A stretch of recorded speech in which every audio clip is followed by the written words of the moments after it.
Quando a banca mercantilista financeira, membros da família Rockefeller, Morgan, Warburg e Rothschild, intentaram um banco central privado, criaram um boato nocivo sobre a falência do Banco de Nova York. Sabia que causaria pânico no histérico mercado financeiro.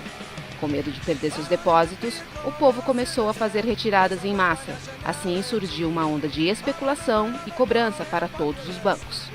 Envenenaram a atmosfera financeira americana durante alguns anos e depois vieram com uma suposta solução.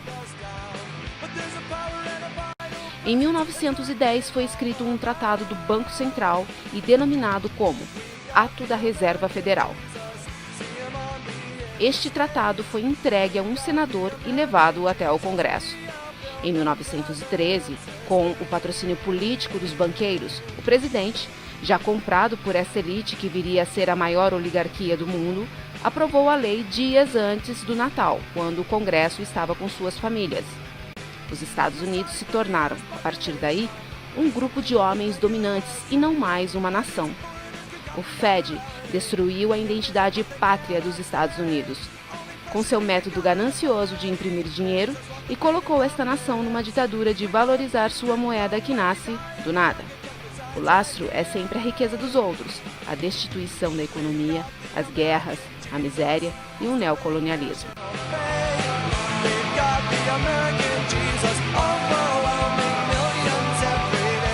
Cada dólar produzido pelo Fed acaba sendo emprestado com juros.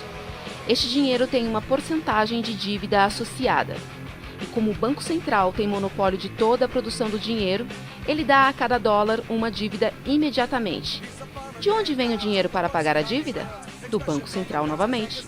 Sendo assim, o Banco Central aumenta sua produção de dinheiro para cobrir a dívida. Este dinheiro é emprestado também com juros, criando uma nova dívida ainda maior. Assim vive o sistema de debitocracia, sem o qual o capitalismo ruiria se fosse abortado. Porque através do mecanismo da dívida, as nações ficam amarradas a empréstimos feitos por instituições ligadas ao Fed, como o Banco Mundial e o Fundo Monetário, o FMI. Eles ditam ordens e retiram a gerência da economia dos governos, através de privatizações e outros métodos de enfraquecimento do Estado, que é a máxima do neoliberalismo.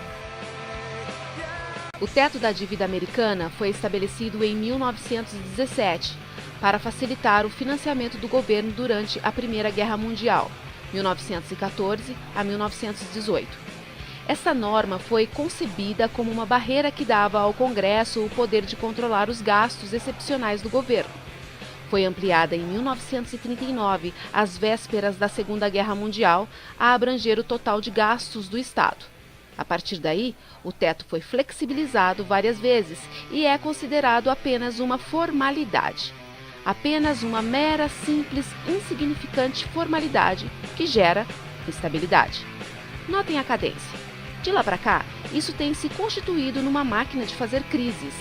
E todo mundo sabe que uma crise nos Estados Unidos é reverberada no mundo inteiro. Na última década, o Congresso já elevou o teto da dívida por 10 vezes.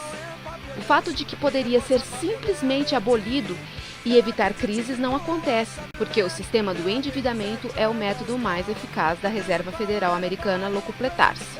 Gerar crises é normal, pronto, é parte protagonista do sistema. É comum esses impasses dentro da dívida americana para causar crises. Eleva, não eleva, corta, espreme, flexibiliza.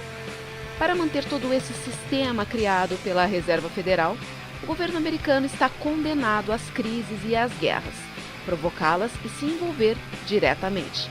Vejam a cadência. 1913, Fed. 1914, Primeira Guerra Mundial.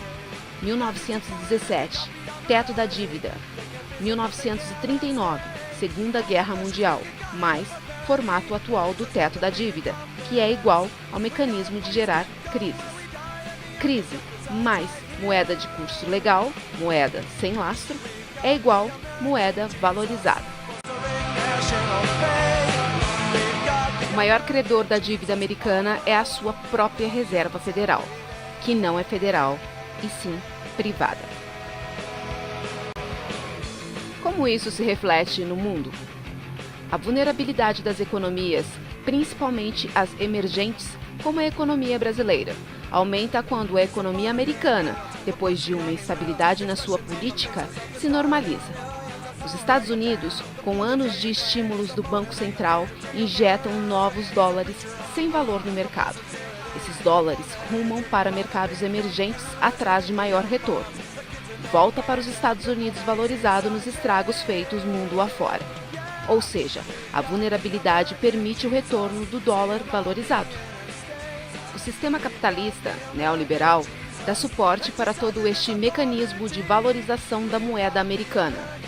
O resultado é a escravidão, a miséria, as guerras, a inadimplência, ou seja, o atual cenário falido em que vivemos.